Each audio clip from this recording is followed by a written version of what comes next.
Hey guys, just want to give you guys a little bit insight into how you can fix your issues if you guys have a crank and no start problem with your car.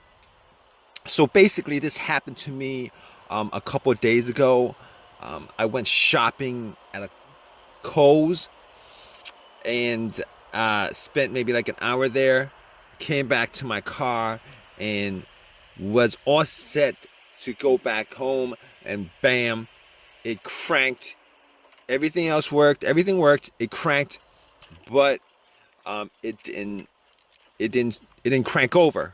It didn't start, and I must have cranked it about 5 times, and it would crank each and every time, but it would not turn over. It would not start. Now, when that happened, I thought maybe it was maybe a glitch, something that I could resolve. Uh, so what I did was pretty much what, like, probably like what a lot of people did. What I did was I changed the shifter to different gears. Shifted to, I shifted from park to neutral to reverse, and pretty much try to start it that way. Pressed the accelerator a couple of times, try to start it that way, and none of that actually worked. None of that worked. So at that point, I thought it could be the battery, but I did change out the battery um, relatively recently, probably like 6 months ago. I had that issue where there was a no crank, no start issue, so it's like totally different from this issue. But regardless, I turned on the headlights just to see whether it was the battery that was the issue or not. Went out, checked the headlights. The headlights were rather strong. And at that point, I was thinking it probably wasn't the battery, because I was crossing my finger like you guys are probably at this point for like a quick fix. So basically, after that, I opened the hood up and looked at the battery compartment, battery area. Now, here's the thing about it. All right, I the car was cranking pretty strong. All right, I was thinking that may have been a battery, still in the warranty. I could just change it out, pop another one in, problem solved. But I, you know, I the car was cranking very, very strong. The headlights were very, very bright. Did not think it was the battery at that point, but I was looking at terminals. They looked like they were pretty corroded. And basically, I did not clean the terminals when I swapped out the battery 6 months ago. Probably like I should have done. So basically, I had a couple cans of Coke. I poured 2 cans of Coke on the terminal cables, the connectors. All right, wiggled them a bit. Now the connectors were were tight, but they're not so tight that I couldn't move it. And I pretty much wiggled them out. Took some paper towel, cleaned them up, popped them back in. It wasn't 100% clean, but it was clean enough that if that was the issue, I would have been able to, without a problem, the connection would have been able to crank it over if that was the issue. But I didn't, I was pretty sure that that wasn't the cause of it. But regardless, I did all that anyway. Went back to my car, tried to crank it, and it still cranked strong, did not turn over. Had the same scenario, did not turn over. Sucks. It sucked at that point. I was like, okay, so I went back out, and I had a battery booster. Now you're thinking, like, all of that, why is he thinking it's still the battery? It's possible, on a rare chance, that the battery could be the cause of this for whatever reason. All right, that's like the first thing I went to. Had the booster out, popped the booster in. It had about 75% charge. Obviously, if that didn't work, I knew that I could just eliminate the battery 100%. But at that point, I was the battery could have been eliminated like 99%. I would have eliminated the battery, but was hoping for an easy fix like you guys are in this situation. Pop the cables on and cranked. It cranked up as strong as it did before. So, but it didn't turn over. So at that point, I knew 100% that it was not the battery. All right. On top of that, I actually checked the negative cable. I checked the negative cable, and if you guys know what the negative cable is, the negative cable is the ground cable, uh, and normally it connects to the frame of the car. I checked that to make sure that it wasn't broken, that it wasn't frayed, that there wasn't an issue of corrosion and anything like that, because a weak ground can cause your car not to crank over. But normally in those kind of situations, it's because the connection is weak, and you would still have a weak crank. Your conductivity would be very weak, and you know, test like the headlight would show you that you would get a dim light instead of a strong light. In this situation, I was getting everything was working fine as it should. The cranks were strong. The headlights were very bright. So at that point, I knew that it was not the things that I could eliminate at that point were I could eliminate 100% the battery. I could eliminate 100% the ground cable. I could eliminate 100% the alternator, even though in situations like this, the alternator would not normally be one of those things that would be on my elimination list. All right.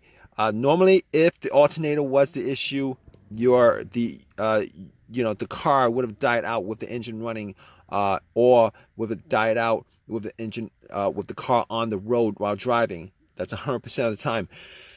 Well, not 100% of the time, but normally that would be the case. Or there would be a no start situation because it was running on the battery and the battery just died out. But the test for the alternator was if you put like an outside power source like a booster or cables on to the car, and if the alternator was the issue, you'd be able to turn it over, and then when you take the cables off, the alternator would die out. So I could eliminate the alternator 100%. So basically, I can eliminate all those things out of the way. All right. So still had that same situation, and then it pops up in my head that it occurred to me that uh, uh, I had there could be a bunch of other things that could be causing it. Manifold sensor, throttle position sensor, camshaft camshaft position sensor, crankshaft position sensor, a whole variety of things that could possibly be causing the crank but no start issue. Okay, it's a crank but no start, because I was getting a crank on the car each and every time, and I must have tried that at least 15 times to crank it up. It would crank very strong each and every time. All right, but here's the thing. Here's how I eliminated all those things, and you could do too. You could do that too, in this situation. All right. I noticed that there was not a check engine light. There was no check engine light on the dash at all. There was no check engine light on the dash at all. So immediately, I was able to eliminate the mass airflow sensor, the throttle position sensor, the crankshaft position sensor, the camshaft position sensor, and anything else that has a sensor connected to it that could generate a code in the car's computer. But I also had an OBD2 reader, and just to make sure that that was the case, that it wasn't any of those things that was causing it, I actually plugged it in. Now, there's also one other reason why I did plug in the OBD2 reader, and the other reason is sometimes if the computer is not reading the car, it's not connected to the car itself or the components of the car, it could cause a crank but no start situation.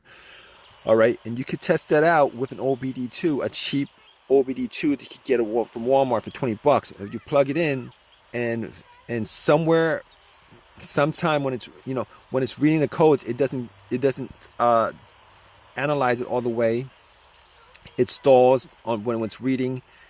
On the OBD2, if it doesn't read, if it doesn't analyze, give you a breakdown of codes, monitors read, etc., etc.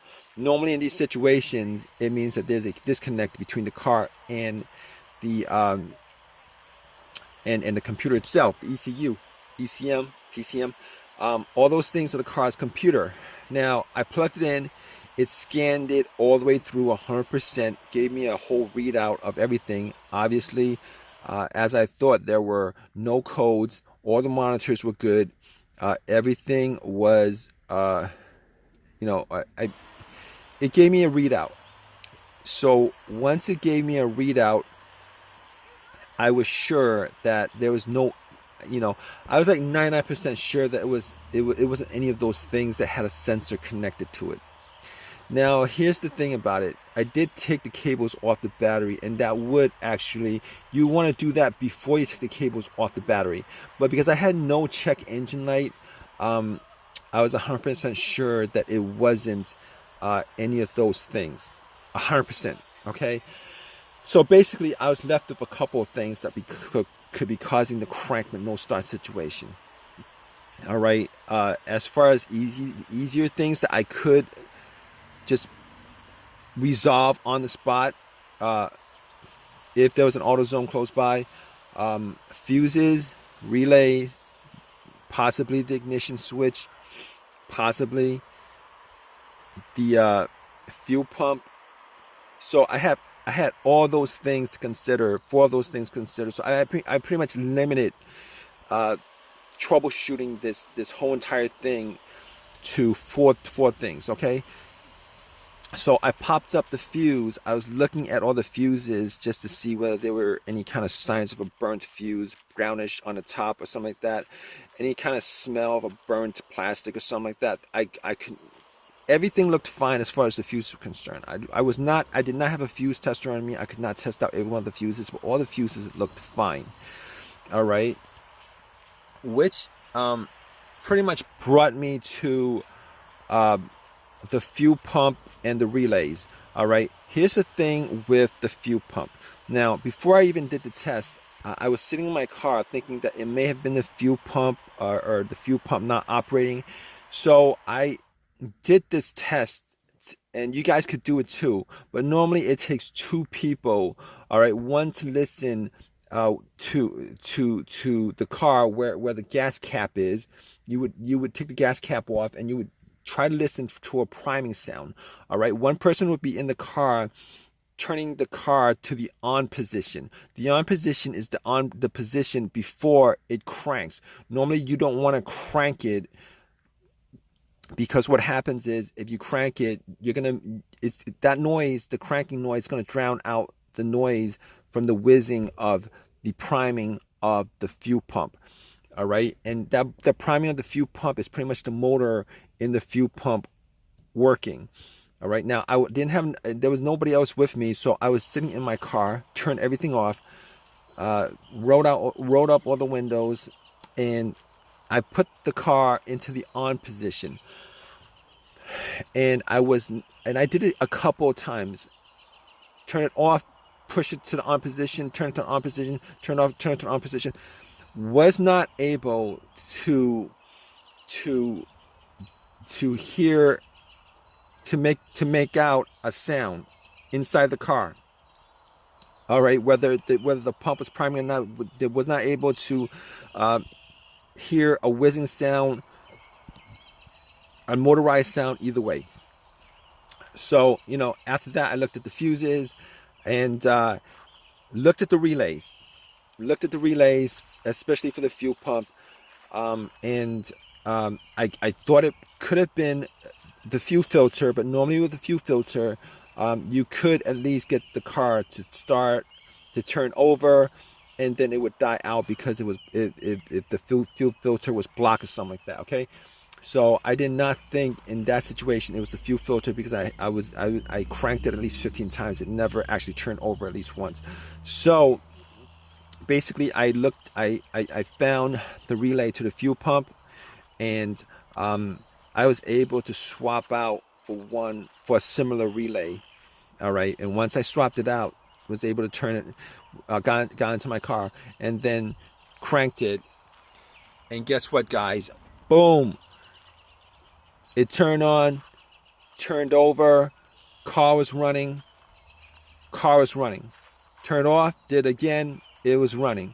So at that point, I knew for 100% that it was the fuel pump. All right, I forget what component of the car I swapped it out with, as far as the malfunctioning fuel pump was concerned. But I was thinking about driving the car to an AutoZone, but there was an AutoZone pretty close by.